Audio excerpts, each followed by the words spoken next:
So, welcome everyone. So now,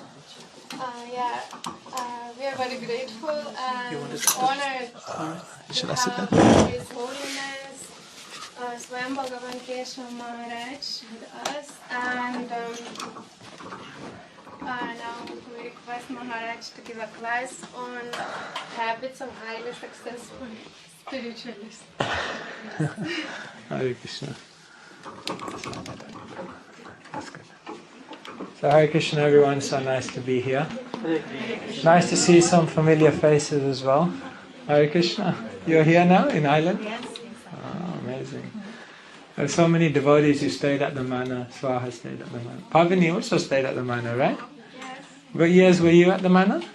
Sorry? What years were you at the manor? Oh, Which year? Between 2000, on and off, 2000 to 2004. Wow. On and off. Amazing. We won't ask you your age now. Becoming old and wise. So it's really nice to be here in Ireland. Oh, thank you so much.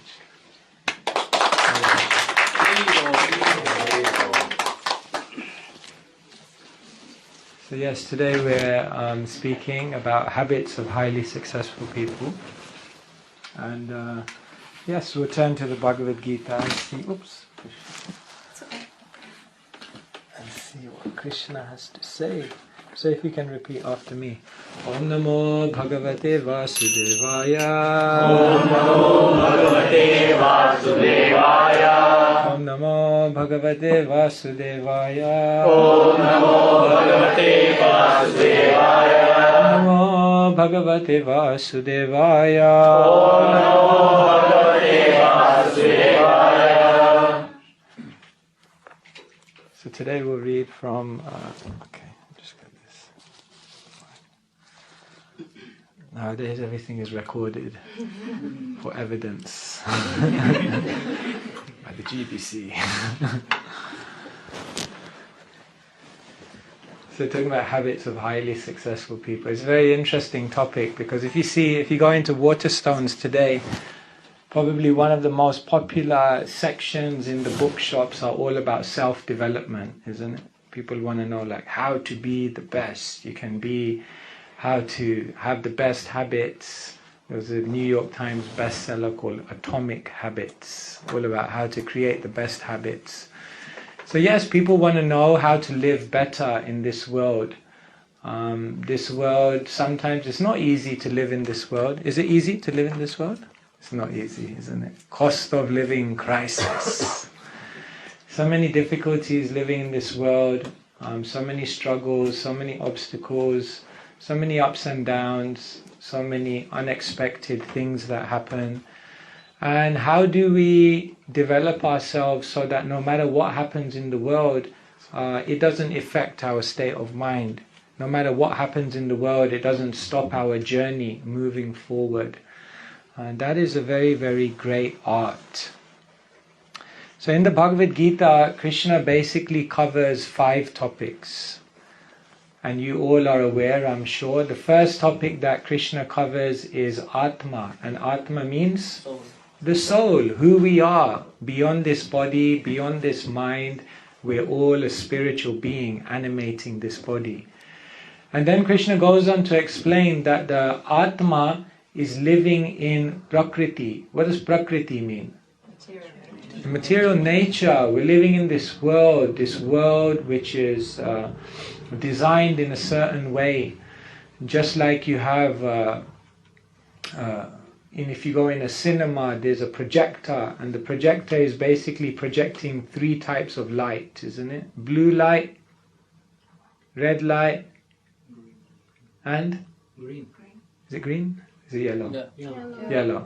Red, blue and yellow. The 3 primary colors, isn't it? And from those 3 colors, different combinations, all kinds of pictures are made.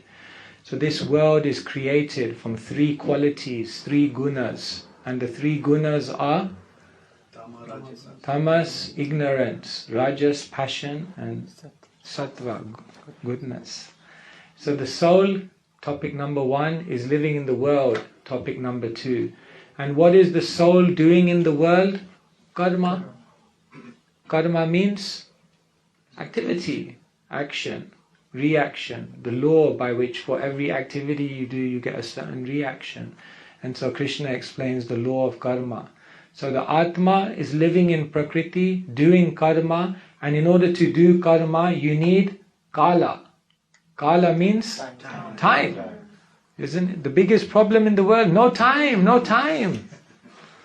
Prabhupada once wrote an article in Back to Godhead, it was called No Time, the Chronic Disease of Modern Man. No time, anyone doesn't have any time anymore. But Krishna talks all about time and how time works. And then Krishna says, outside of this whole system of Kala is a place where there is no Kala, where there is no time. And in that other place where there is no time resides Ishvara. And Ishvara means? God. Controller, God, the creator of the whole system. And like this, it's amazing. Krishna gives an entire picture of reality. And if you understand these 5 topics which are described in Bhagavad Gita, you can basically answer any question, isn't it? People ask, why do bad things happen to good people? If you know these 5 topics, you can answer. People ask, what happens at the time of death? If you know these 5 topics, you can answer. People want to know, how can I have better relationships in the world? How can I find love? Isn't it? Valentine's Day is coming. Everyone's crossing their fingers. It's Valentine's Day. How can I find love? Krishna, if you know these 5 topics, you can find love. And everyone wants to know what are the habits of the most successful people in the world. If you want to know the answer to that question, you have to know these 5 topics. So let me begin by asking you to just for 1 minute tell the person next to you one habit that you would really like to develop and one habit you'd really like to get rid of. That would make your life better. Go on, 1 minute, you can share. It's confession time. Just whoever's around you, you can share.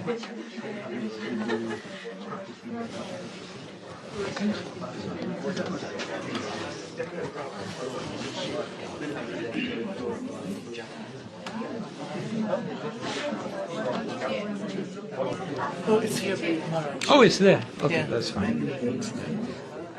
Thank you so much.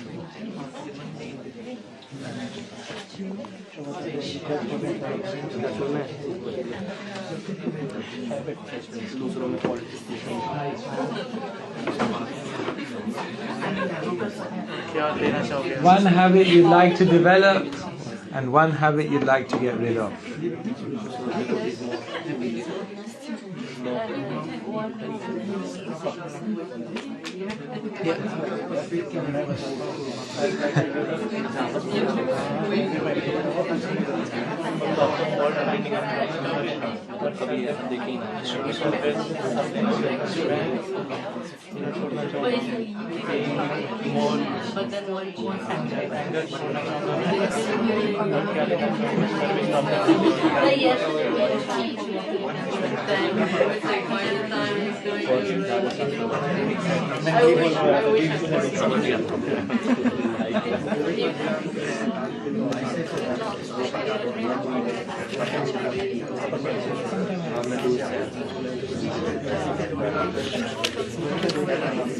Okay, I'll just ask you all to come back now. And you don't have to make any confessions at this point. If you like to, you can also. Can someone tell me some of the habits you talked about that either yourself or others would like to give up? Yes? Getting rid of time wasting on social media. Getting rid of time wasting on social media. Yes. Put your hands up if you're guilty of time wasting on social media. Okay. Very good. Yes, what else? Finding faults in others. Finding faults in others. That's a big one, isn't it? They say when you point one finger at someone else, there's 3 more fingers pointing at you. Often what we see in others, the faults that we see in others, are a reflection of our own bad faults. Because in English they say, it takes one to know one. Interesting. Yes, what other habits would you like to get rid of? Like getting rid of greed. Greed. So much greed for unnecessary things. More of this, more of that. 2 houses, 2 cars, 2 phones. Too much. 2 of everything, isn't it? Yes, what else would you like to get rid of?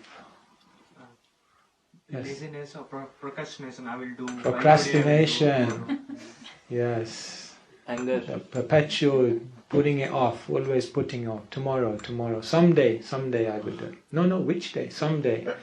Someday is not one of the 7 days. Which day? Yes. Anger. Yes. Krishna says in Bhagavad Gita, isn't it? Krodhat bhavati sammoha. From anger comes delusion. When you become angry, your intelligence becomes covered. They used to think in the world that the people who had the highest IQ were the most successful. You understand IQ? Intelligence quotient. So I don't know if anyone ever did an IQ test. It's like, there are numbers 100, 150 like that. But they realized that if you have IQ but you don't have EQ, emotional quotient, then it's useless. Because if you can't control your emotion, even you may be very intelligent, but your intelligence gets covered by anger. Therefore, when you're angry, you say things, do things, think things that you would otherwise never think of. But anger covers. Sammoha. Yes. So these are all the things you want to get rid of. Anything else anyone is dying to get rid of? Yes. Material possessions. Material possessions. Give it all to us.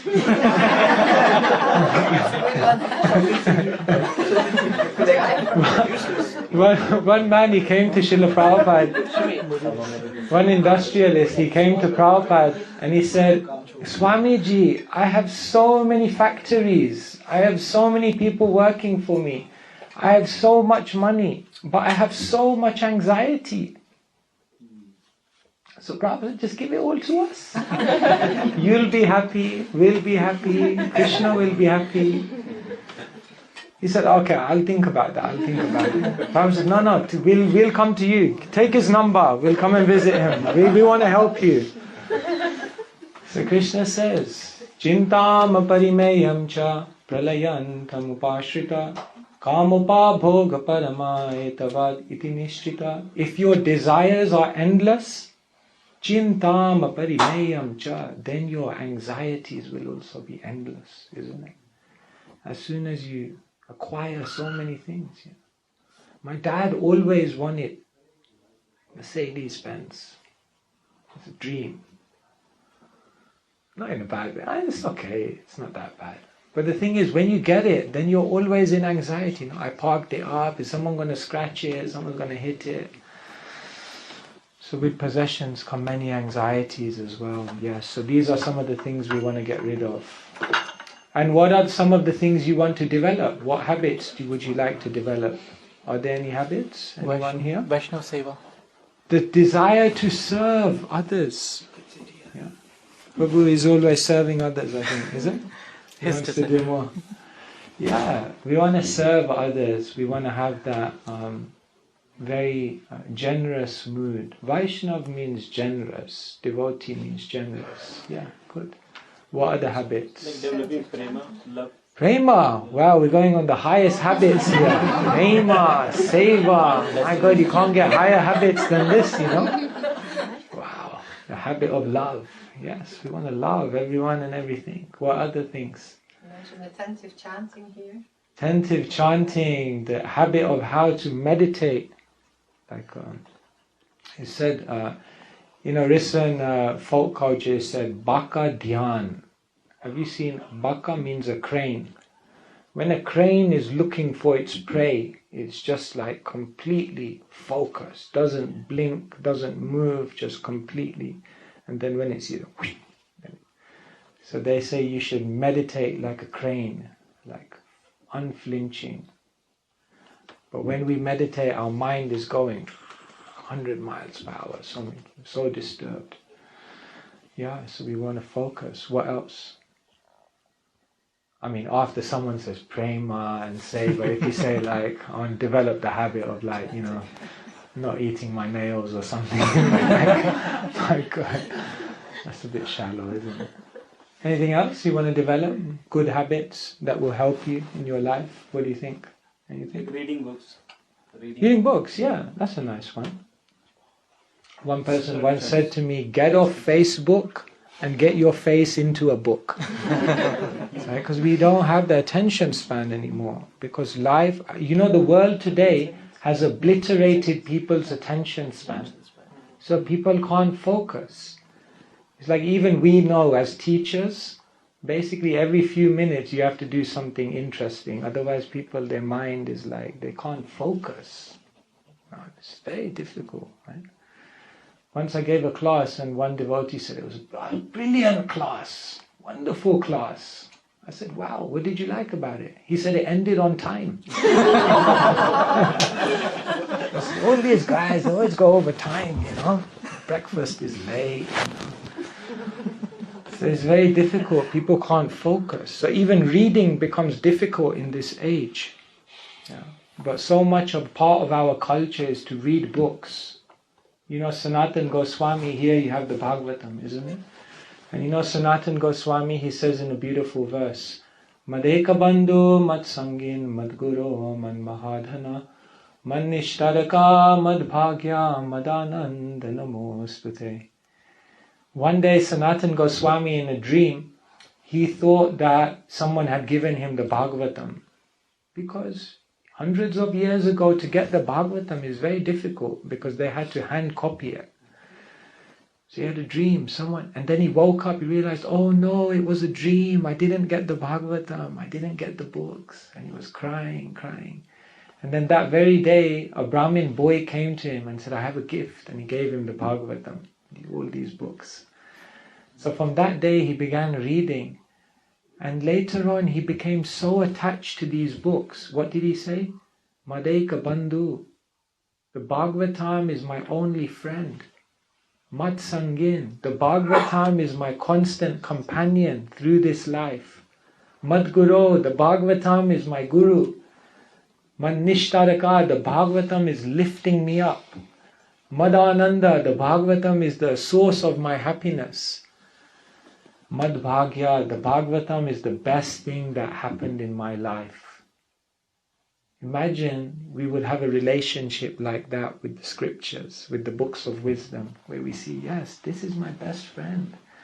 So many people came in and out of my life, but the books always stay with me.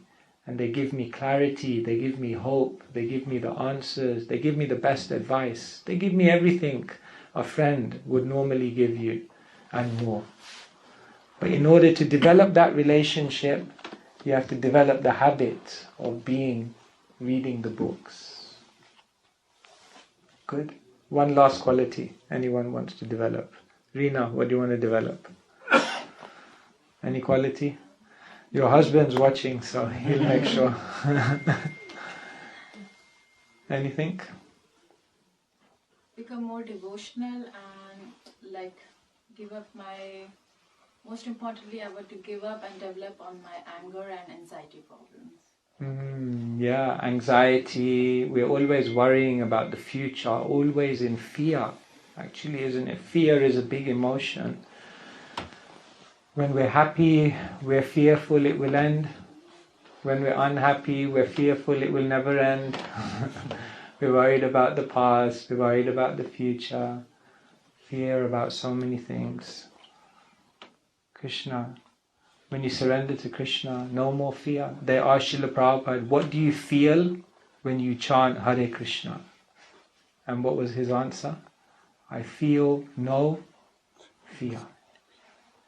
That was an interesting answer. Of all the things he could have said, he said, when I chant Hare Krishna, I feel no fear.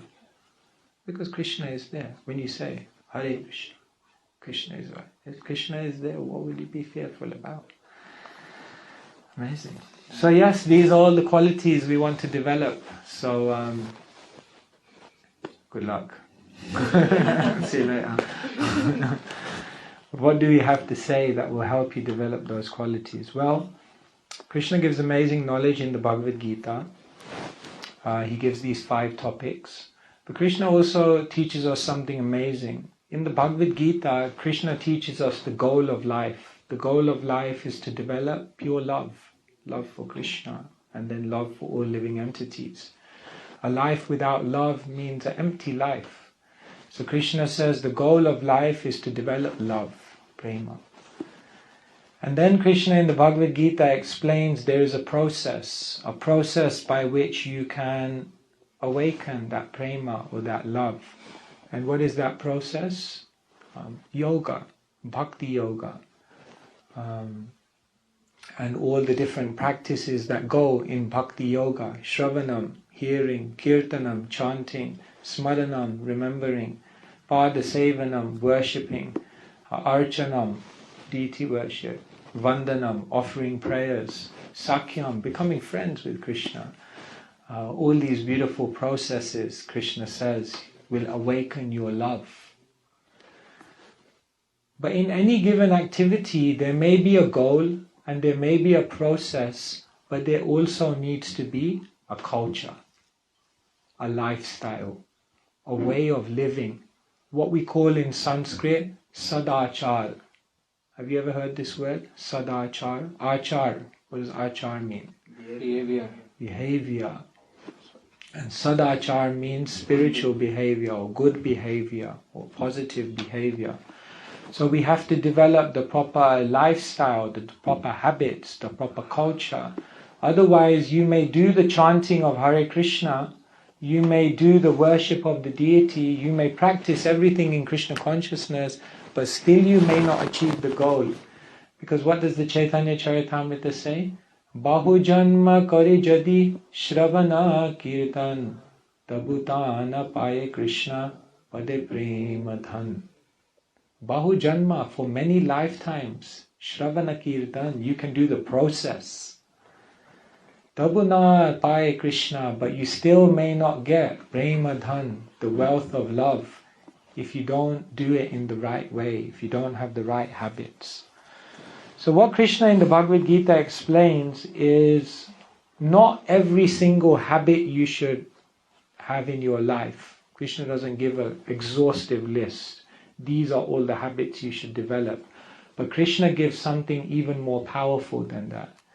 And Krishna says, everything you do, everything you see, everything outside of you and everything inside of you can be in one of 3 modes of nature.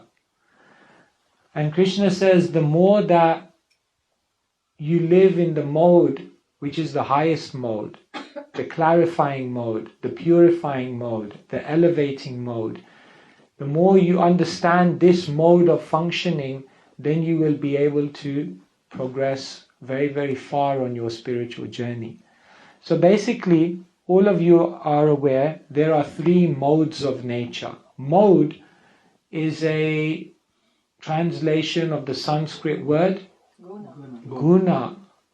But does anyone know what guna literally means? Mode is what we say, but does anyone know what guna literally means? A rope. Yes, very good. So guna means a rope. So just like, isn't it? The ladies sometimes they tie their hair, isn't it? Also the men, if they have a sika. When you get old, your sika gets lower and lower and shorter. That means you know your lifespan is going. Because the bald patch comes, sika goes lower. I'm just telling you the science. You should understand these signs, life means lifeline is going. And it becomes grey as well. And it becomes grey as well, yes, that one as well. But you see sometimes, isn't it, the ladies have, then they plait their hair, and then there's in 3, isn't it? Right? 3? Is it? Am I right? Yeah, 3. And then you do it. And if you see ropes in the world, then they're usually tied like that, like 3. And when they're in 3, you can't break it, isn't it? When you 1, maybe you can break it, but when it's 3, you can't break it. So therefore, you've seen this picture in the Bhagavad Gita, I don't know if it's in this picture, where the modes are controlling, isn't it? I don't think it's in this one. No, it's not in this one. The modes are controlling. So everyone thinks they're free here, but the modes are actually controlling them. It's very interesting because everyone in the world thinks they're free. Or are they free? What do you think? If you see a drunk man on Friday night, do you think they're exercising free will? No. What about if someone becomes so angry? In that moment, do you think they're exercising free will? Not really. It seems as though they're just being guided. So, in one sense, they do have free will, because that man, or that woman, she didn't have to choose to drink. But once she makes that choice out of free will to drink, then the rest of her free will becomes limited, because you've placed yourself under a lower guna. So the more you place yourself in a higher guna, the more you can exercise free will. Then you can make better decisions. So basically in Bhagavad Gita, Krishna says there are 3 types of habits, 3 types of lifestyle, 3 types of character, and they are known as the 3 modes of nature. So Krishna says this is a description of the 3 modes. So first Krishna describes goodness. Okay? Want to know what goodness is like? This is what Krishna says. I'll just do the English to save time. O sinless one, the mode of goodness, being purer than the others, is illuminating, and it frees one from all sinful reactions. Those situated in that mode become conditioned by a sense of happiness and knowledge. So when you live in goodness, when you surround yourself with goodness, when you develop goodness within you, everything becomes clear, everything becomes pure, everything becomes supportive to your spiritual journey and awakening of higher consciousness, and everything becomes much more healthy on a physical level, on a mental level, on a spiritual level. Goodness is like this. Mode of passion is born of unlimited desires and longings. O son of Kunti, and because of this, the embodied living entity is bound to material fruitive action. So passion means greed, envy, pride, always feeling that the solution is outside of me, wanting to change the world, looking out and being very agitated by things rather than looking within and being peaceful. So passion is all about endeavor, movement, and excessive desires. And then Krishna says, O son of Bharata, know that the mode of darkness, ignorance, is the delusion of all embodied living entities. The results of this mode are madness, indolence, and sleep, which bind the conditioned soul. So ignorance is like a stagnant mode. It degrades, it debilitates, and it makes you stagnate. There's no movement, there's no achievement, there's nothing happening. It's just almost like a disconnection from the world. And these are basically the 3 modes of nature. Now you may say, okay, this is nice, but how does it relate to my life? Basically, Krishna says that every object in this world, every environment in this world, everything you see, people in this world, everything is in the modes of one of these 3 or a combination of them. And inside of you, you are also developing a certain configuration of these modes. So according to the modes that you have inside of you, you will create a situation around you in the same mode of nature. Go inside someone's car and see the state of the car. You might get a clue what's the state of their mind. Now everyone's going to go and clean their car. Maybe they're just busy, but maybe not. And so the inside creates the outside. Have you noticed that? That whatever people are inside of them, they tend to then surround themselves with the same things. But it also works the other way around. Whatever is around you And whatever surrounds you, that creates your inner consciousness also. Have you noticed that one? Yep. So when you're around ignorant environments, then you feel also like you're very ignorant. Or when you're in a goodness, like we come in this room, goodness, immediately you feel like fresh. You can think deeper. So the modes are inside and outside of everything. So Krishna says, if you're wise and you want to not only live a better life now, but achieve spiritual realization, you need to try to embrace the mode of goodness in everything you do. When you live in the mode of goodness, 5 things happen. We can say broadly speaking. First thing is your health improves. Physical, mental health improves. Second thing that happens is you make better decisions and therefore you're able to achieve more in the world. How many times did you make a decision in the mode of ignorance? How many times did you make a decision in the mode of passion? Right? And then you have to live with that decision. But when you make decisions in the mode of goodness, you achieve your potential. So second effect is that you make better decisions and achieve more. Third effect of the mode of goodness is that your character improves. When you live in the mode of goodness, the best qualities will come out of you. But when you live in ignorance and passion, isn't it sometimes in English they have the saying, I woke up on the wrong side of the bed. You ever heard that saying? Basically it means you probably overslept and you just came out of bed. So from the moment you've woken up, you're in the mode of passion now. Because you woke up too late. So you're running. And that's the day when you're likely to have more arguments. That's the day when you're likely to get frustrated with people. That's the day when you're likely to do something that you wish you didn't do. I woke up on the wrong side of bed. Right? So the third effect of the mode of goodness is it improves your character. The fourth effect of the mode of goodness is that it improves your relationships. If we live in passion and ignorance, then generally our relationships will become very strained. But when we live in goodness, everything is much clearer, people can understand each other better, they can work through differences. And the fifth thing, which is obvious, if you have these 4 things, the fifth thing of the mode of goodness is overall it gives you a greater sense of happiness. Life is better. So therefore we should live in the mode of goodness. I just put some habits down here, right? I want you to just shout out to me whether you think it's goodness, passion or ignorance, yeah? You just shout, ignorance, passion. Tell me what you think it is. What does this signify to you? Procrastination. Ignorance. Ignorance. Stealing. Ignorance? Passion. Because stealing means you're active, you're doing, give them credit, even thieves are working hard, no?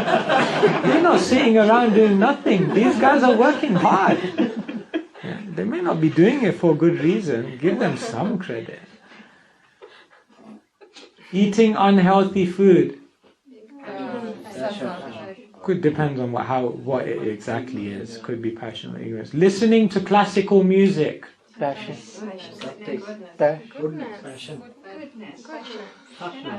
Passion. So what kind of music is the mode of goodness then? Spiritual. That's pure goodness. I'm going to come to that later. Classic, I think we can say that's goodness. Don't be a little kind. It's Beethoven. It's not bad. Classic, not Justin Bieber. Giving charity. Goodness. Hanging out in a pub. Ignorance. Arguing. Passion. Bit of both. You're doing something. Bit of both. Littering. Throwing. Ignorance. Yeah, it's a bit just absent-minded. Revising 6 months prior to an exam. Passion. A dream. That doesn't exist. That one doesn't exist. That's good though, right? That's goodness. Like, not that you just cram it in last minute. Yeah, you prepare. You plan ahead. It's goodness, no? Oversleeping? That's an easy one. Arriving late to the Vrindavan Sanga?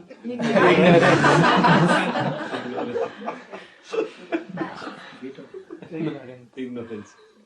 Ignorance. ISKCON tradition. Going clubbing? Passion.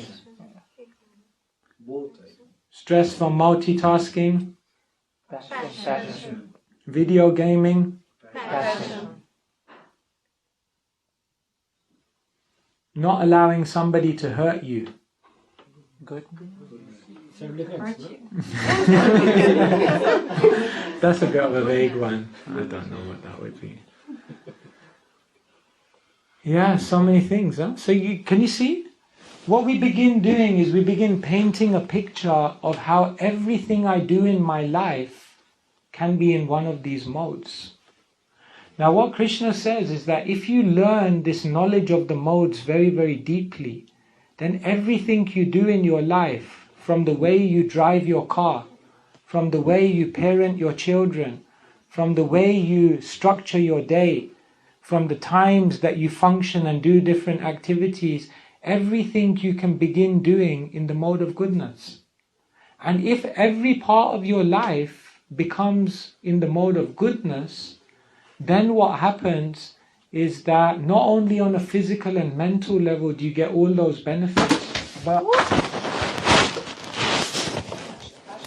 I hope it's not.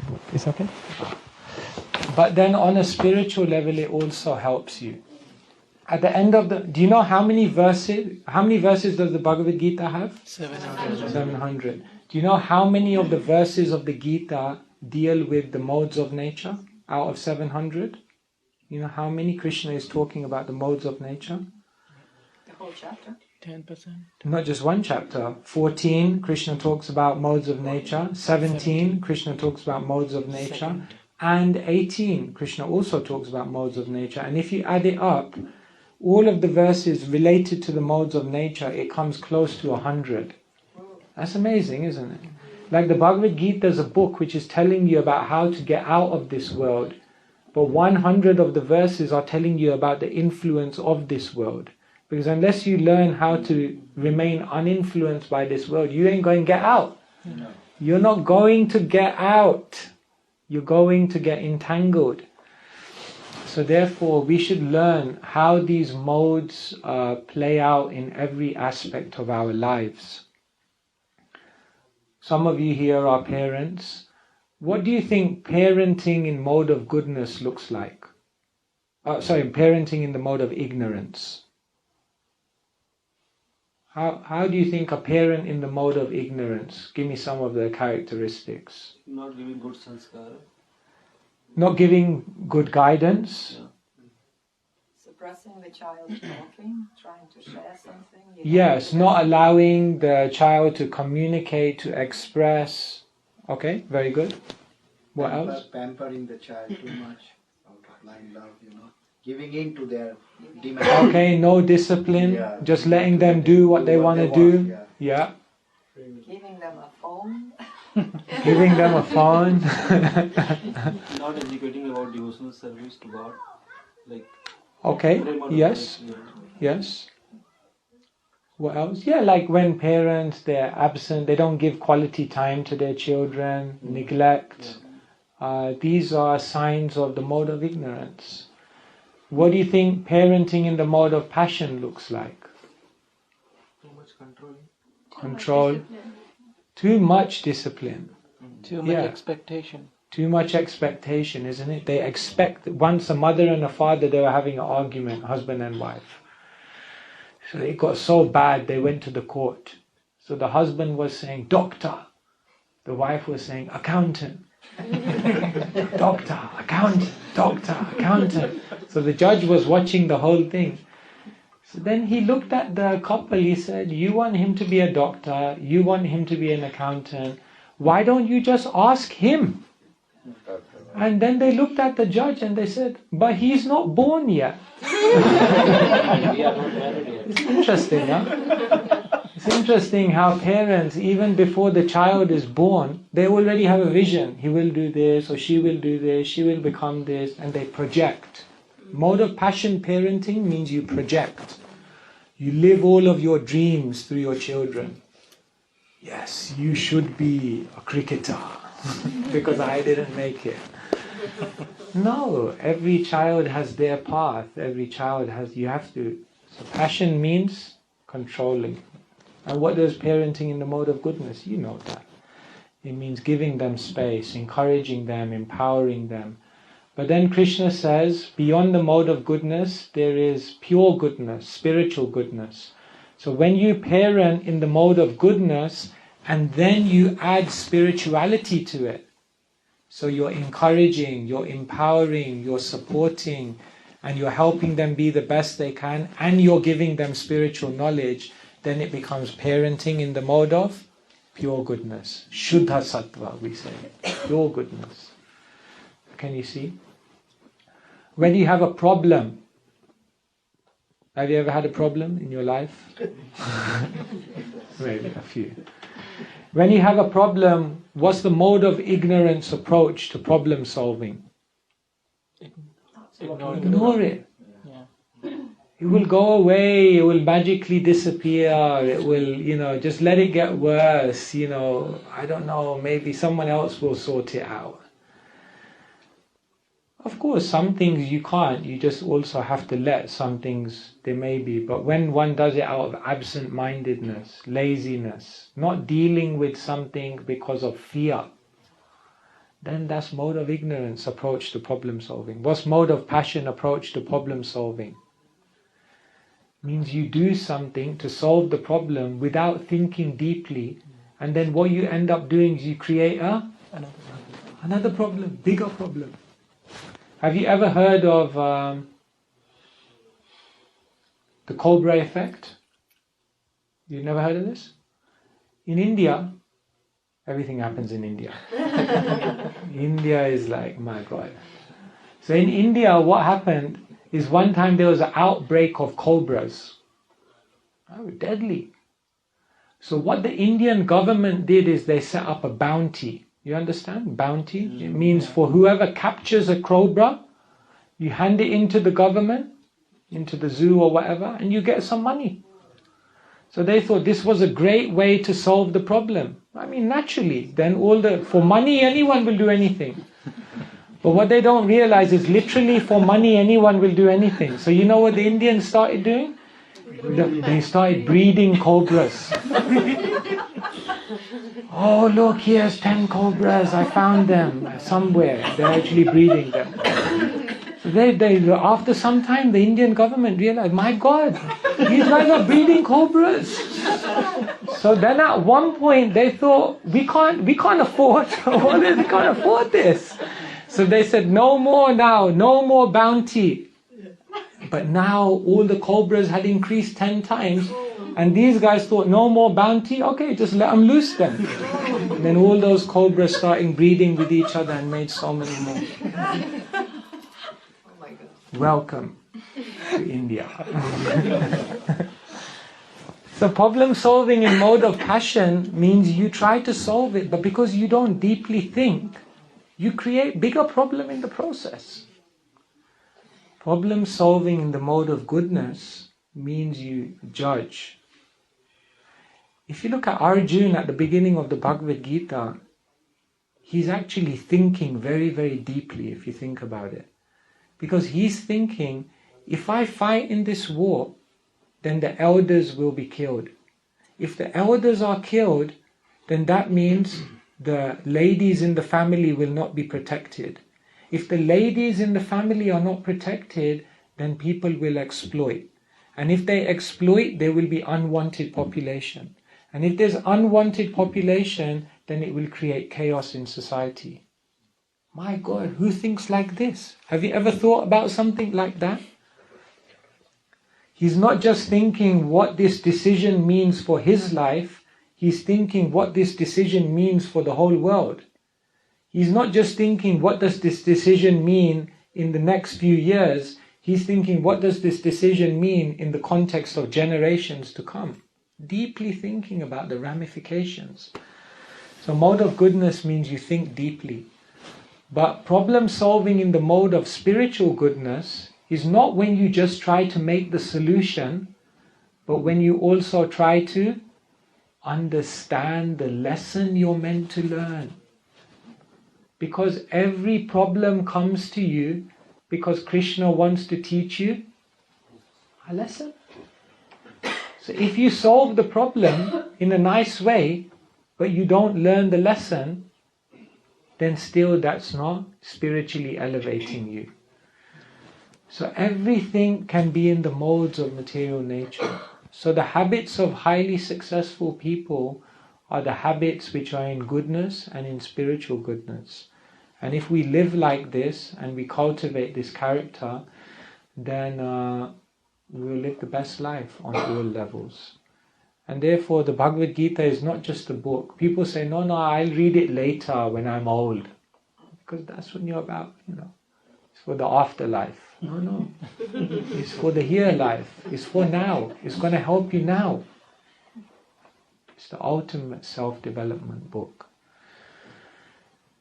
Hare Krishna, Krishna Krishna, Hare Hare, Hare Rama, Rama, Hare Hare. So let me stop there. We won't have long class. But I don't know if anyone would like to ask any question or make any comment or try to understand a little bit more about how this is relevant to your life. Anyone have any question or comment you'd like to make? Yes? How do you know when you get attached to sattva? Because it's very attractive, isn't it? Yeah. So even sattva, Krishna says, can be binding. All the modes are binding. Therefore, we know when we're becoming attached to sattva, when all of those sattva activities are not leading to spiritual realization. When all of those sattva activities we're satisfied in and of itself without connecting it to Krishna. So for example, if you think a successful life is like having a really clean house, and that's nice, that's sattva. But the goal of life is not just having a clean house, but in that clean house doing spiritual activity.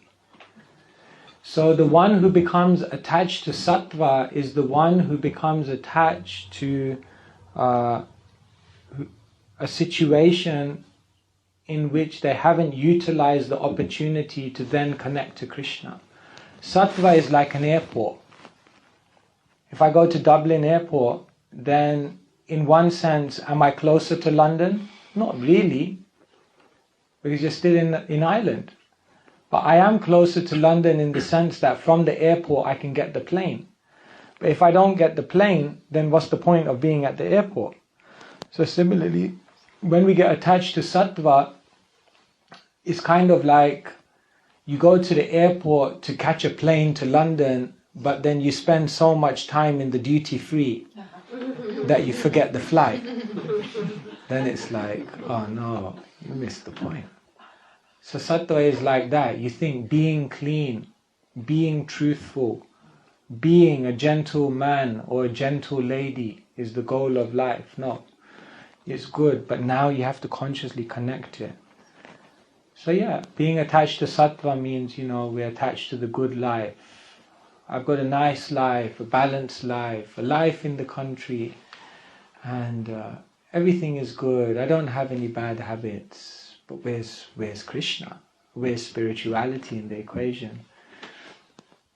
Because ultimately all of that won't make us happy. Thank you. Anyone else? Any questions? Yes? When you experience challenges in your own life, do you have a kind of a process how you deal with those problems? or it just depends on what the challenge is from the practical? Yeah, of course it depends on what the challenge is. Some challenges are bigger than others. But there are a few things definitely that we do when challenges come. One thing that I do in my life which has really helped me just generally is journaling. So for many, many years I've kept a journal. So I now have like journals for over 20 years. So it's very good. Every few days I write down what I experienced, what I learned, who I spoke to, good things, bad things, ugly things, everything. And you can be open, reveal your heart. It's very nice because, you know, sometimes in the evening, I just open up. It's on a password protected file on my computer. So, you know, then you don't have to be in anxiety. Of course, nowadays, there are cyber attacks as well. But anyway. And sometimes what I do is I just open it and I ask and I look, what did I write 5 years ago on this day? What did I write 10 years ago on this day? What did I write 20 years ago on this day? And it's powerful because you begin to see how Krishna consciousness is changing you. But the other thing that journaling does is it helps you to see how all the problems of your past, all the difficulties and obstacles ultimately evolved into something beautiful. Because often we tell people that no, this obstacle is an opportunity. This pain is for progress. This problem is for finding purpose. But when we look back in our lives and we see how that's actually happened, then it gives us the faith. So the first thing is, I would say, if you want to turn problems into progress, then you need to become very introspective, seeing how in your past so many of the so-called problems made you who you are today. And then when you go through a new problem, your immediate reaction is not one of frustration or not one of anxiety or worry, but you think, wow, Krishna is sending this problem. That's interesting. There must be something here. So it immediately changes your response to problems. Most people, they respond impulsively to problems by trying to run away or block them out or being fearful.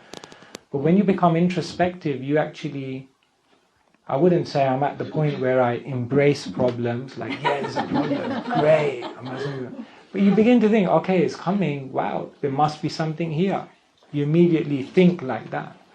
So that's the first thing, become an introspective, more and more introspective. Srila Prabhupada once said, a devotee should be as introspective as a non-devotee is speculative. So, you know, those who are not, they speculate about it, we should be as introspective. The second thing is, when you're dealing with problems, it's a classic one, it's very difficult to see the picture when you're inside the frame. So you need to be able to have open discussions with other devotees who can give you a different perspective. Because, yeah, they can help you see what you can't see. And sometimes you don't actually need anyone to give you the answers. You just need someone to speak to process it in your own mind. That's basically what coaches do in the world today. They get paid to just sit there and listen to people. And they ask a few questions here and there. But mostly they don't give you the answers. They just help you to process. So have that ability to discuss it. And then the third thing is, Scripture is obviously, as Sanatana Goswami says, my best friend, my constant companion.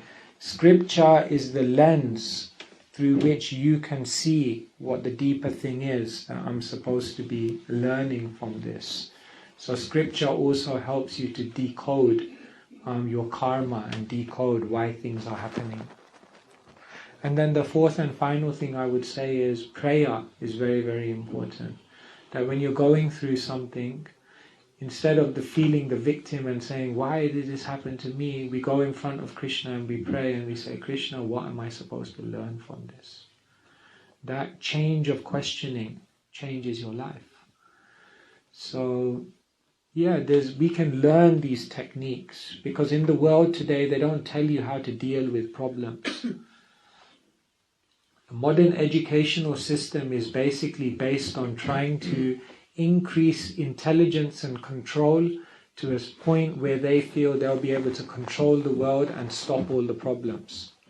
But we know that's an impossible endeavor. Therefore, the devotees, they try to go inside and they learn how to process the inevitable problems that will come in the world.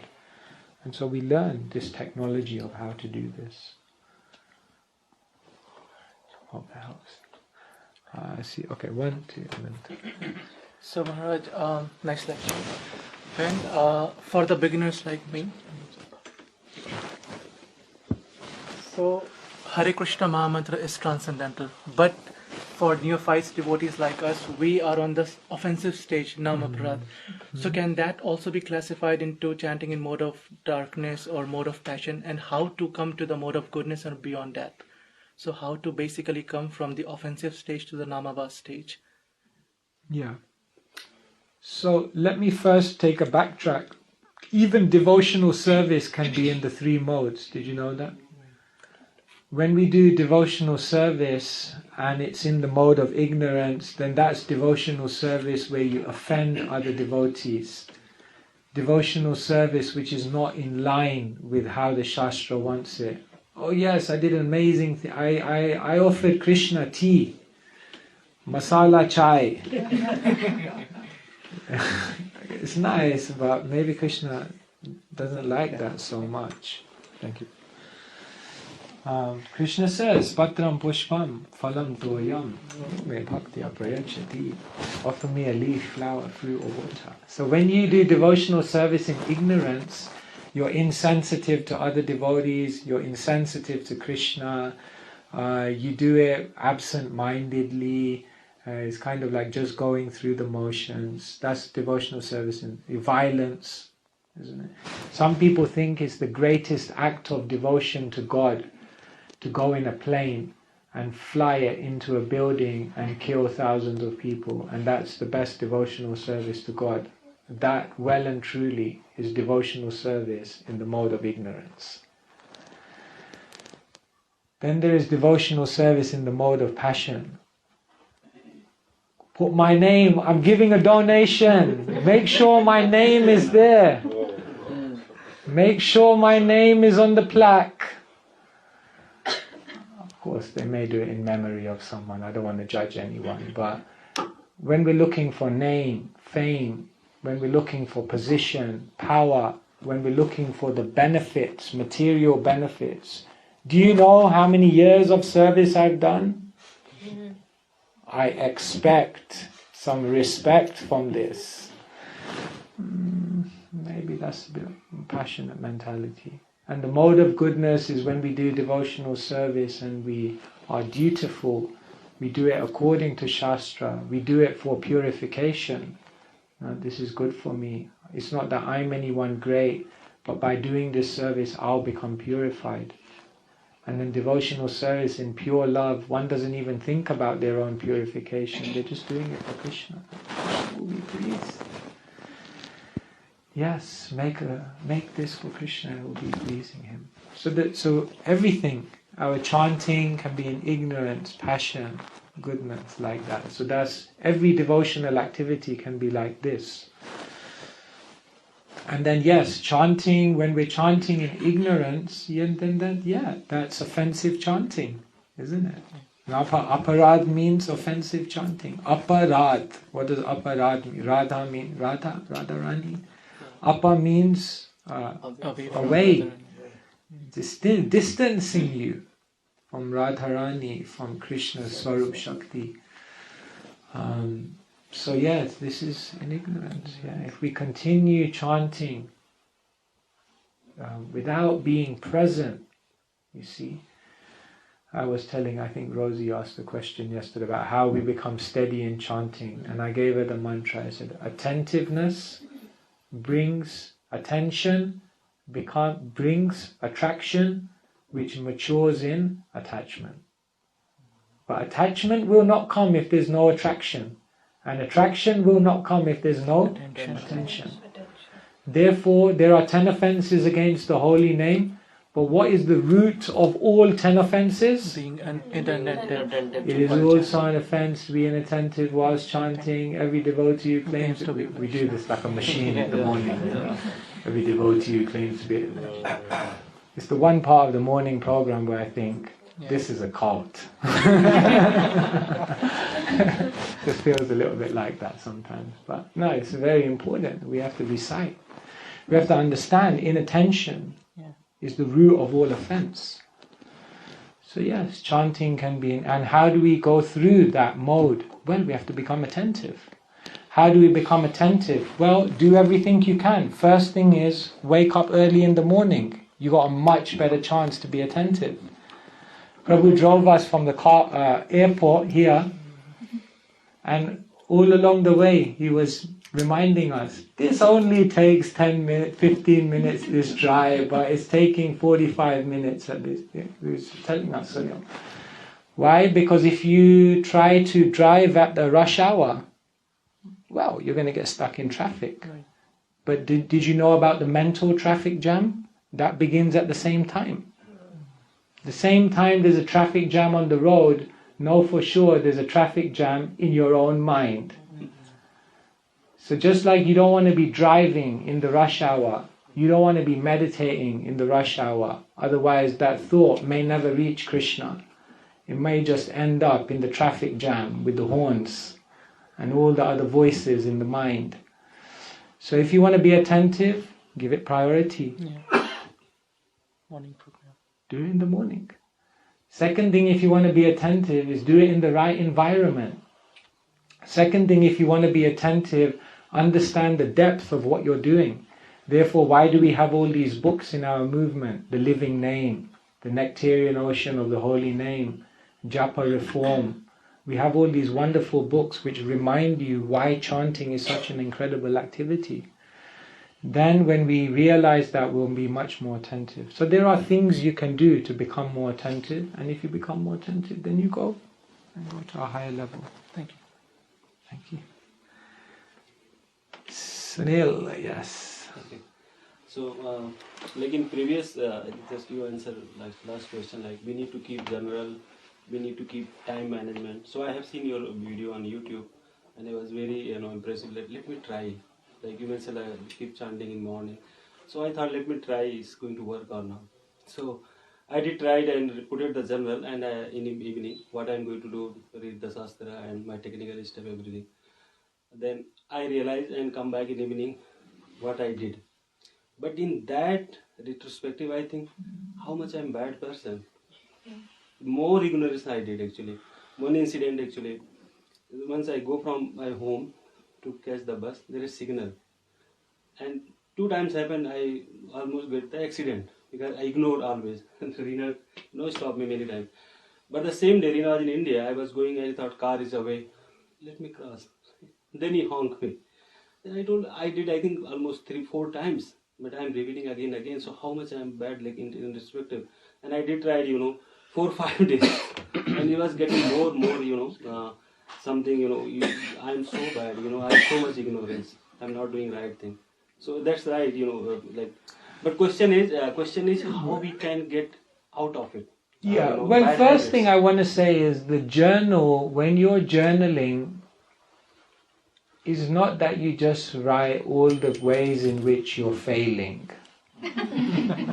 But you get it's not like, in the church they have like the confession booth. The journal is not like the Father, I have sinned.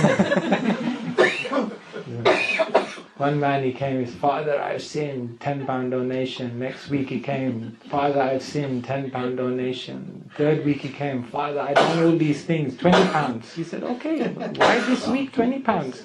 He said, next week I'm on holiday, so I'm just paying for next week's installment.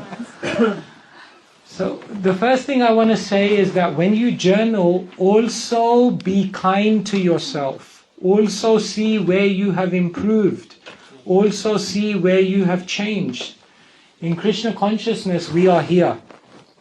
And sometimes we look at where we need to be and we think, my God, I'm still not there. But did you look back and ask yourself, how far have I come? Who were you 6 months ago? Who were you 1 year ago? Who were you before you met the devotees, and who are you now? And I don't think anyone can look at themselves and say, I haven't changed. You already changed so much. You already improved so much. So, yes, I have a long way to go, but I already came so far.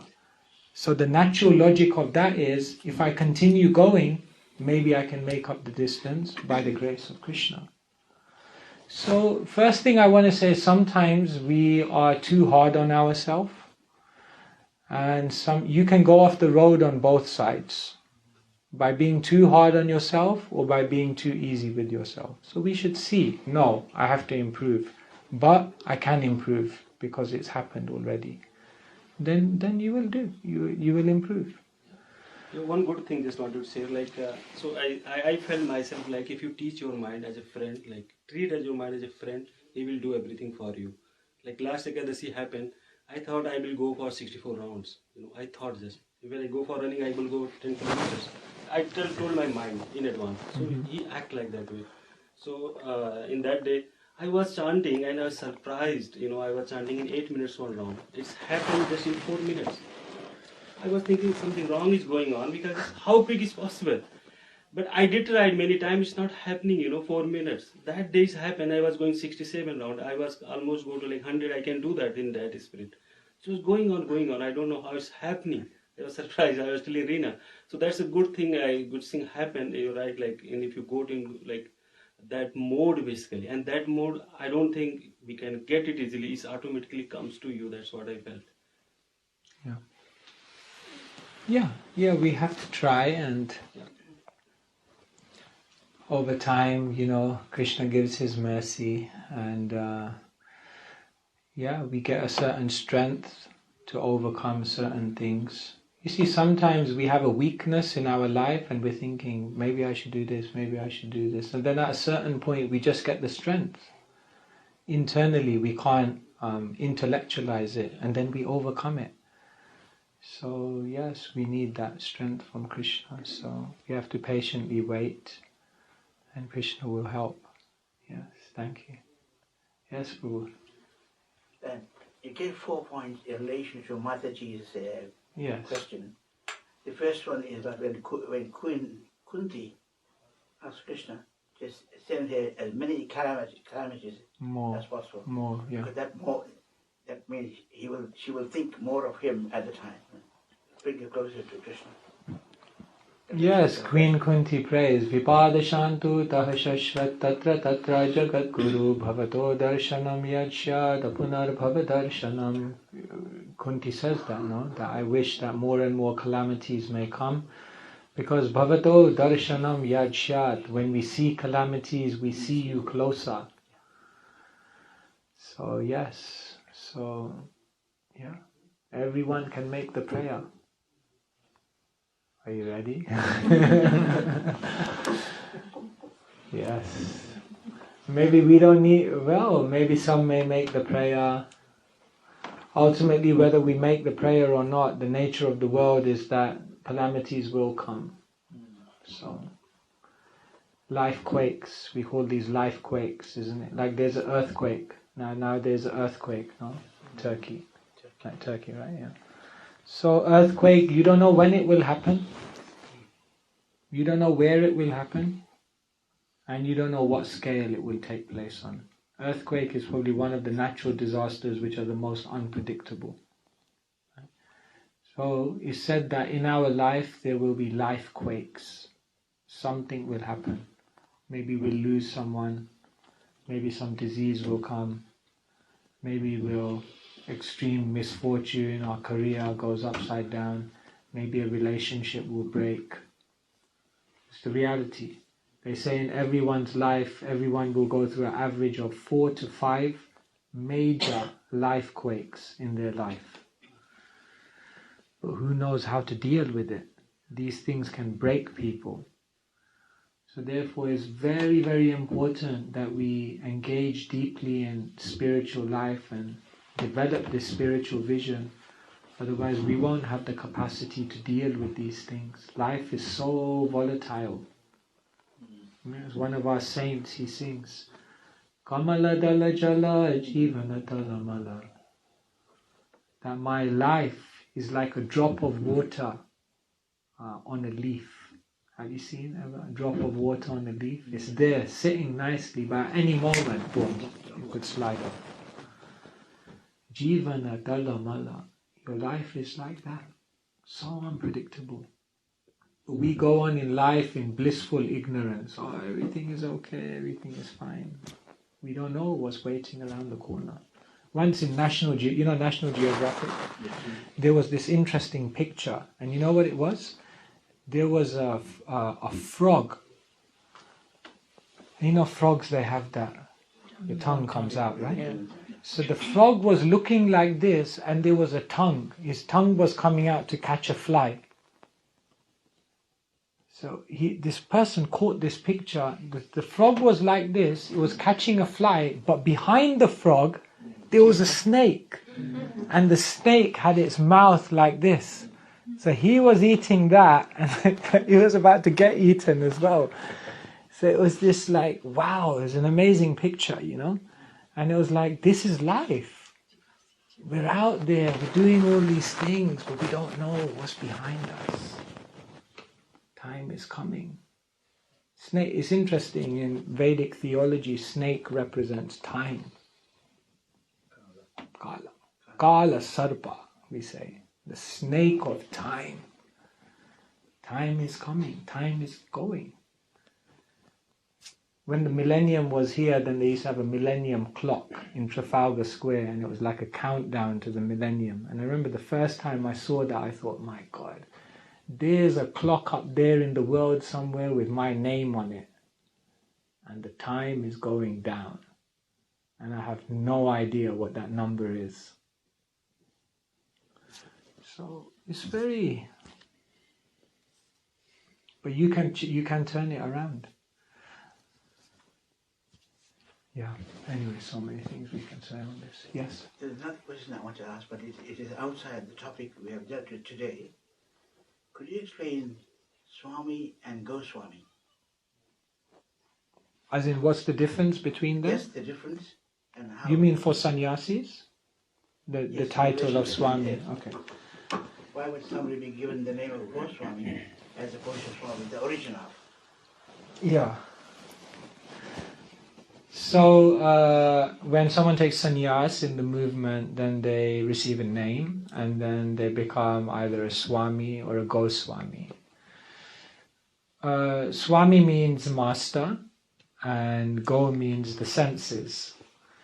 So Goswami means the master of the senses, and Swami, even though the Go is not there, it's understood. It also means master of the senses, one who has conquered their mind and senses, or one who has fully engaged their mind and senses in service, and therefore is conquered. So your question is, why do some sannyasis receive the Goswami and some Swami? I don't think there's a definitive answer to this. Generally, Goswami is given to someone who has taken sannyas after being in marriage. That's right. I was explaining. That was told to me. But in our movement, it doesn't always strictly follow like that. Right. Yeah.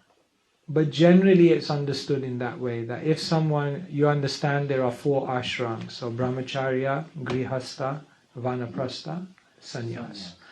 So if one goes via grihastha to sannyas, then they become a Goswami. But if they go direct from brahmacharya to sannyas, then generally they are Swami. However, it doesn't always work like that. Like, say, for example, my own spiritual master, he went from grihastha to vanaprastha to sannyas, but he's Swami. So it's not always like that, but generally. The reason why I asked you the question was, the 6 Goswamis are Goswamis. Therefore, were they married? Okay, you're asking about the Goswamis are is actually a to that point, yeah. The Goswamis are, they never actually formally took sannyas. They never formally took sannyas. They were Babajis. Therefore, Srinivasa Acharya says, Tyaktva turnamashesha mandalapati shrenim sadatu chavat bhutva dina ganesha kau karanaya kau pinna kantha shrito. See, when you see the Goswamis, you have a picture here? Yeah, see them? Yes. They are not wearing saffron. See, they are wearing white. And they are wearing like a loin cloth. This is known as Kopinna Kantha Shrito. So someone may say, but they were the ideal sannyasis. Why they did not take sannyas? Different answers are given. One of the reasons that they didn't take sannyas that's given is because Rupa and Sanatan were the leader of the Goswamis. Now what happened with Rupa and Sanatan Goswami is that earlier in their life, they had accepted posts in the Muslim government. And because they had accepted posts in the Muslim government, out of humility, they felt to themselves that we have now lost our caste. So later on, when they renounced the world, they said, we will not take the formal position of... Because sannyas is seen as spiritual leadership. So out of humility, they said, we will not take formal sannyas, but we will just live as renunciates, as Babajis, living under a different tree every single day, and eating and sleeping very little. So that's one of the reasons why the Goswamis are said never to have taken the saffron dress. And after the Goswamis in our line, actually no one takes the saffron dress until Bhaktisiddhanta Saraswati Thakur comes. And Bhaktisiddhanta Saraswati Thakur, he reintroduces saffron and sannyas. You say, why did he reintroduce it? Because he saw that in order to expand the preaching, if there would be sannyasis, then it would facilitate greater preaching. He was basing it on the Ramakrishna mission. Because in India, in Bengal at that time, the Ramakrishna mission was very big.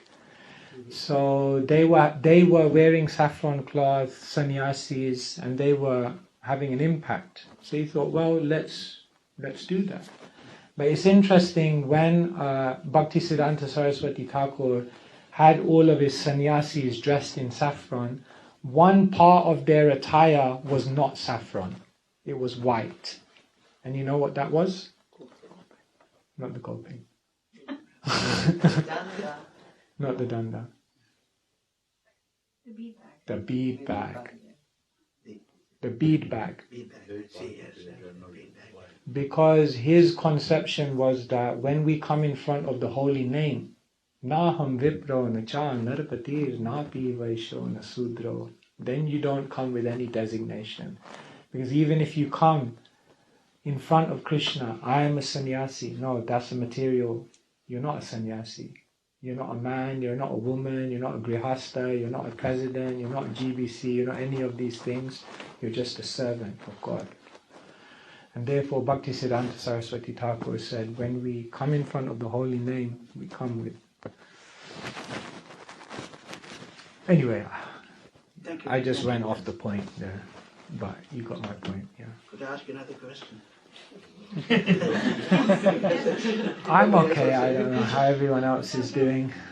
In the case of Ramakrishna, Ramakrishna? Organization before the election for other reasons.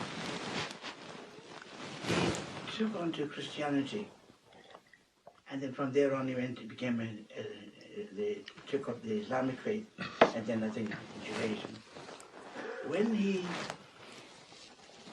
took to Christianity, did he eat meat at the time of his own conversion of Christianity? Ramakrishna? Ramakrishna, yeah.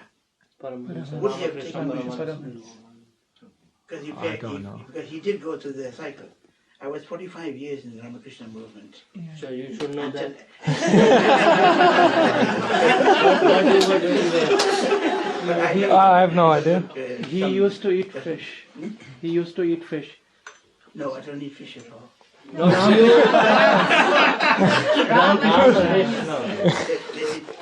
Yeah, he used to.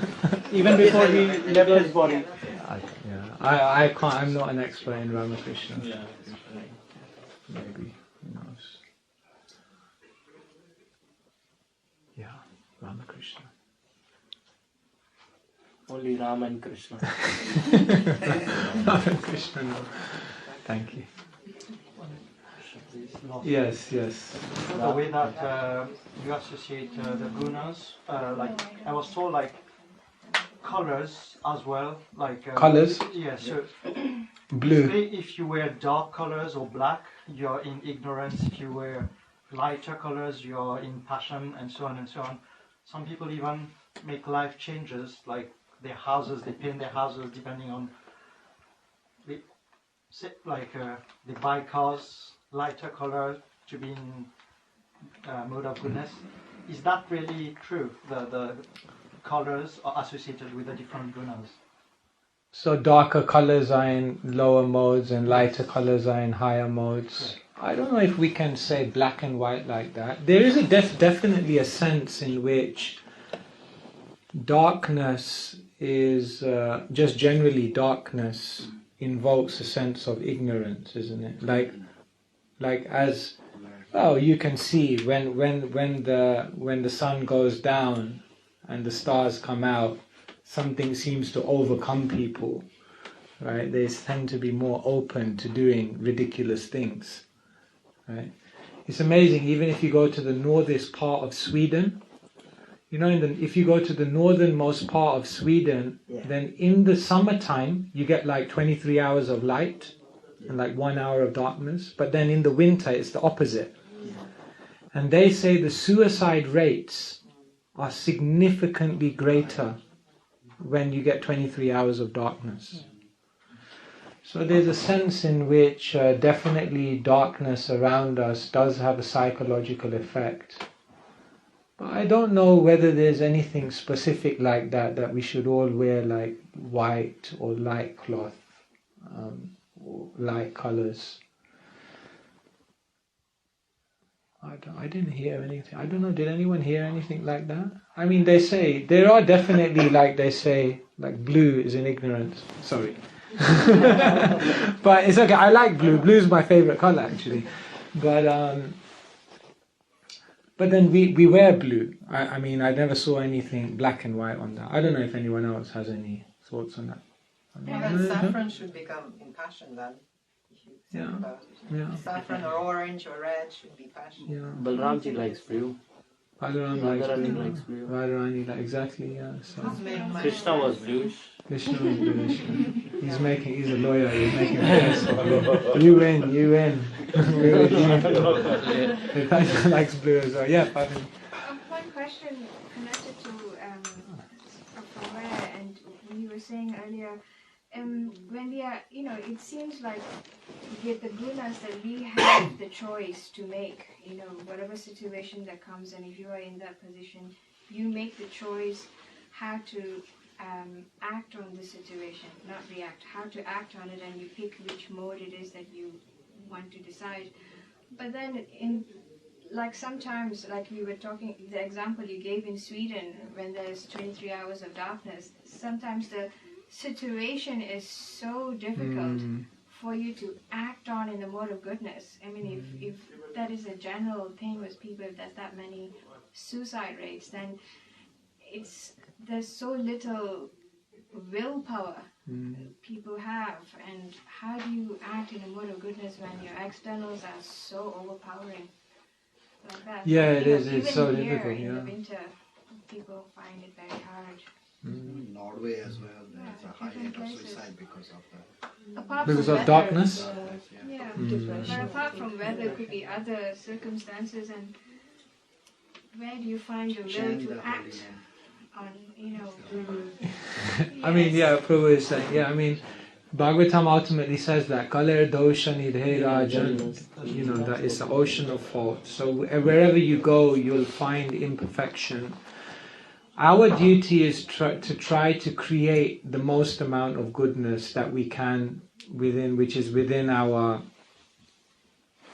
capacity. And then outside of that, we have to realize, Krishna also says, Mam chayo vyabhicharena bhakti yogena sevate sagunan. You go saguna and you go beyond the modes. So there's a certain... Yeah, so on one hand we're saying that we're not transcendental to the modes, we're being affected by the modes, so be careful. But then on another hand, once all is said and done, then we have to try to become transcendental to the modes. And the only way to do that is to engage in service. So yeah, somehow we have to use all of these things. Vishwanath Chakravarti Thakur, he gives a beautiful analogy. He says, just like when you see a jewel, if you go into a jewellery shop, isn't it, to buy a ring or a necklace or something, then they're usually in a jewellery box, isn't it? And the jewellery box has a piece of velvet in it, where the ring is placed. And what colour is that velvet? It's always a dark colour, isn't it? Yes. Blue, dark black, even red, but dark red. It's always a dark colour. Why? Chakravarti Pad says, because then the effulgence of the jewel comes out even more. So he says, in this age, although everything is dark, the effulgence of bhakti and the beauty of bhakti and the ability to access the power of that illumination is increased because it's on the backdrop of darkness. Mataji was also saying, like, how can we make sure we don't get attached to the mode of goodness? So there's a sense in which when things are difficult and dark and all like unsupportive, in one sense it becomes a greater impetus to say, like, I just need to take shelter here. But when everything is not, like you wake up in the morning, the sun is rising, the birds are chirping, the grass is green, like, are we going to be able to put our hand in the bead bag and go like, Hare Krishna, I need to get out of this world, Hare Krishna, Hare Krishna. You might just be like, it's nice, it's not so bad. So we have to utilize, a donkey was going and it fell into a ditch. Like, oh my God, shout, crying, get me out, get me out. No one was listening. And then to add salt into the wounds, someone was filling up the hole with dirt. So you think, like, not only am I not going to get saved here, I'm going to get buried alive. So it felt like it just couldn't get any worse. And then the donkey had a epiphany, like a moment of inspiration, and said, wow, all this dirt. So it was coming down, and so the donkey placed all the dirt to one side and then stood on it. And then more dirt was coming, and he placed it to the other side and stood on it. And then more dirt, and through that, where it seemed like there was no way out, it was like doom. Use that situation to get out. And so that a devotee learns that art of how to turn it around, how to utilize it, how to turn that problem into progress. Thank you. Yes, Chaitanya. Maharaj, slightly longer question because I want to elucidate where I'm coming from. So, Name Ruchi, Jive Jaya, Sadhu Seva, Vaishnava Seva, the three most important. Just in case everyone's not aware, so that means the chanting of the holy name, compassion to all living beings, and service to the devotees. Yeah. Three fundamental, most important principles propagated by Chaitanya Mahaprabhu. So I want to also add to this the fourth one, which is, I think, for me, the most sacrosanct, is that putting the precepts we are learning from classes like yours, scriptures, or from elders, or gurus, acharyas, or association with devotees, into practice in our day-to-day life. So putting these precepts into practice in our day-to-day life. So my question is, why do we generally struggle? I mean, struggle is actually, why do we actually fail to put these precepts into practice?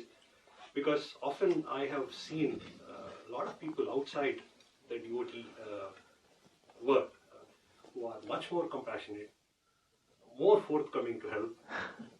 I see a less ego of I-ness, my-ness in them. They are much more patient. They are much more tolerant of other people's views. And I've seen people that they don't really jump the gun. So they always think, how would I react if I was in their position or in their shoes? So I've seen all these sort of people who are outside the devotee world doing quite well. Not all, but few I've come across. So when I see these sort of people, I get a question: where is all the sadhana going? It's a good question. It's a good question. Because ultimately, chanting of holy name, along with 4 regulative principles, association with devotees, reading scriptures, these are basic foundations. So most important is chanting of holy name. That should result in cleansing of our heart. Yeah. So sometimes we see, just to understand, so you're saying sometimes we see people are engaged in spiritual life diligently, but their character is lacking. I want to interject here. I don't want to. I'm talking about me. You were talking about you, yes. So sometimes we see people are engaged in spiritual life, but it doesn't seem as though their character is improving. It seems as though sometimes people out there who don't do any of this stuff, they're kinder, they're nicer, they're more tolerant, they're like ready to help you. You call a devotee like, I've broken down. Like, yeah, chant Hare Krishna. Can you come and pick me up? No, chant Hare Krishna. But can you pick me up? So it sometimes feels like, you might ring a friend from the world, a non-devotee, and they might be more willing to help you practically. You think like, what's up with these devotees? They're not very, I resonate with that. I see where you're coming from. Well, let me say this. The first thing is, well, let me tell you a story.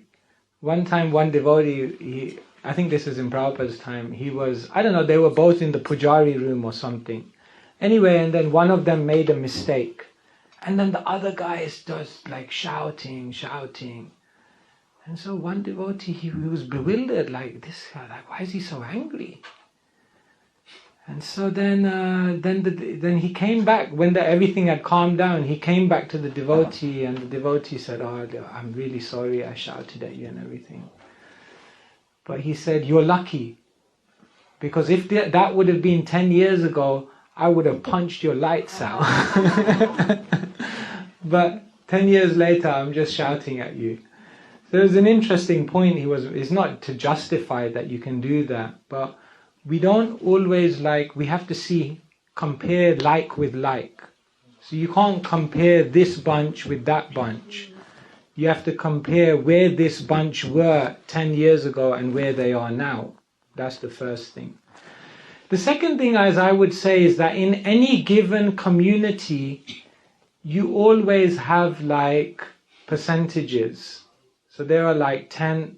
Did you know in any community, the composition is basically 10, 80, 10. 10 are super struggling, 10 are flying, and 80 are basically just casual, mediocre, kind of in it, but not really in it, around. In statistics, we call it normal distribution. Yeah, exactly, yeah, right.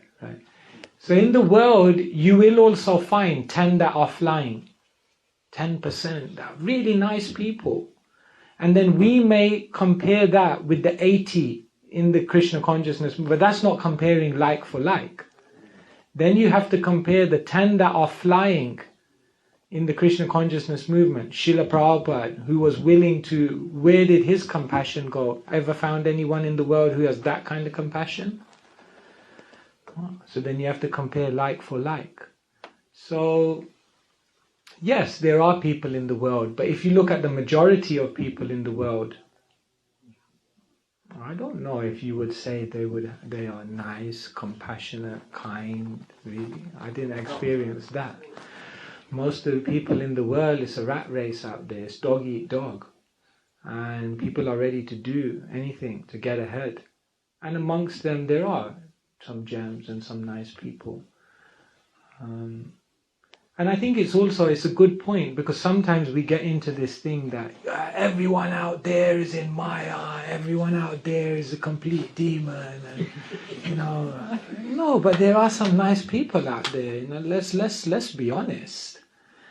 But overall, by the practice of spirituality, you should. But now I'll say one more thing, which is that I think it has been a weakness in our movement.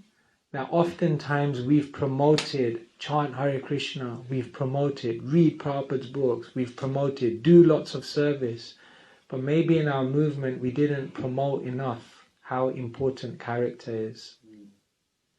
Therefore, we became so transcendental that we forgot to be human. And I think now in our movement we're realizing this, that you have to be a nice person. The movement could do with a bit more kindness. I remember once when we were, there was a Sankirtan team that went out. So they went to Manchester to do book distribution. Anyway, then this new devotee was about to join them. So he got a bus to Manchester to join them. But you get these cheap buses for like £2, but they end up reaching the place at like 1 o'clock in the morning or something. So he decided, I don't want to waste Krishna's Lakshmi, let me get a cheap bus. So he booked the late bus. It was reaching Manchester at 2 o'clock in the morning. He was going for the winter marathon to distribute books. And when he called the devotees said, the Sankirtan leader said to him no, we can't pick you up at that time. We got to go to bed. We got to wake up for Mangalarti. So you just hang out at the station. And once we done Mangalarti and chanted our, because you got to get good sadhana in. If you don't get good sadhana in, how are you going to distribute? So you just hang out there. We'll pick you up later. So he was a new devotee. He just thought oh wow, yeah, Mangalarti is really important. So yeah, all respect to them. So there he was in this station, freezing. And he thought it was okay. He thought this is just normal. And then after the marathon, he told me, and I said, oh my God, you guys have lost the plot, How can you treat people like this? And I realized that in our movement, we lost a little bit of humanness, a little bit of kindness in the name of transcendence. So yeah, Prabhupada was so transcendental, but he was so down to earth, isn't it? He was so kind. Like when he saw someone had a cut or someone had some injury, then he would go, have you done this? How are you treating? Are the devotees getting good prasadam? Asking. He said when the Goswamis, they were thinking of Krishna's pastimes. But when they were going around Govardhan, they were going into the villages and they were asking the villagers, and how's your daughter? Did she get married? And how's your son doing? And how's your health? And you're thinking, why are they interested in all this stuff? They're up there. But no. Not just transcendental, but down to earth. Kind, considerate, sensitive. That is a Vaishnava. When they asked Prabhupada, how do you know who is a Vaishnava? What did Prabhupada say? A Vaishnava is a perfect gentleman or gentle lady. So thank you for raising that point. It's important, otherwise... Can I just take a minute to tell you a snippet? So, with a very senior devotee, I was traveling in a tram. Very senior, I got to the person, no comparison between me and the senior devotee. So we were traveling to temple, Dublin ISKCON temple, in the Lewis tram, and in one of the stops, there was this blind lady who got into the tram. Because she was blind, she had this dog riding that lady. And was struggling very much to find a seat and sit down. And the devotee who was accompanying me, he or she, I don't know how to even repeat. So he was more concerned with I not touching the dog because you're going to the temple, you do security, and here is a blind lady struggling to find a seat. She was almost about to fall. So if our sadhana should actually lead to more compassion. Definitely. Yeah, sometimes we can. This is called niyamagraha. To grasp onto the niyam, the rule and regulation so much that you forget the spirit of it all. We have to be kind. I really appreciated yesterday, we were coming back from the program, Sunilji was driving. Anyway, and then we stopped at a traffic light, and then that lady, she knocked on the window, homeless person. So everyone in the car was like, he was looking to give something. Now we may say, well, no, how can you give something? You don't know how they're going to... There could be that argument. But still the spirit was there that, no, we can't be blind to this, we have to help. Anyway, then Swaha Mataji got some prasadam, and then we opened the window, and she was happily taking it as well. So that's nice. You can't just be like Bhaktisiddhanta Saraswati Thakur said, when a beggar comes to you, you have to give something. Because otherwise you will become hard-hearted. And with a hard heart, how you will cry for Krishna? Yeah. You can't prejudge them. Can't prejudge in Dublin, they say that when males beg in the street, they say that they might use the money to drink it, but that's not our duty to say what they're going to do after that. If you give them, just give. Give, yeah. Or at least take some prasadam, or give something by which you give some spiritual benefit. So. Totally agree with you, Maharaj, because I think it's not a question of whether you're giving the money to the beggar or not. Did your heart melt or not at that particular point in time? So I totally agree with you. Thank you very much. Thank you. Good point. All right, I think time has gone on, and the Kala Sarpa is behind us. So thank you very much. It's wonderful to be in your association, and really nice to be here, and thank you to all of you for making the time. Srila Prabhupada ki Jai. Hare Krishna. Vrindavan Bhagwan Keshav Maharaj ki Jai.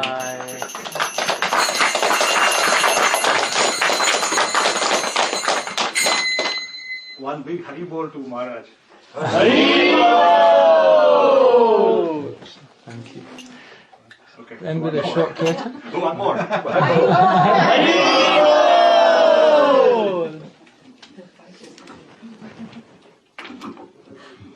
Is it a short kirtan, or are we going straight to...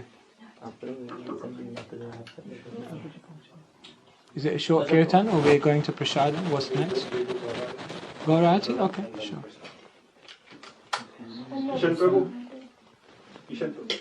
Who would like to say? He already decided.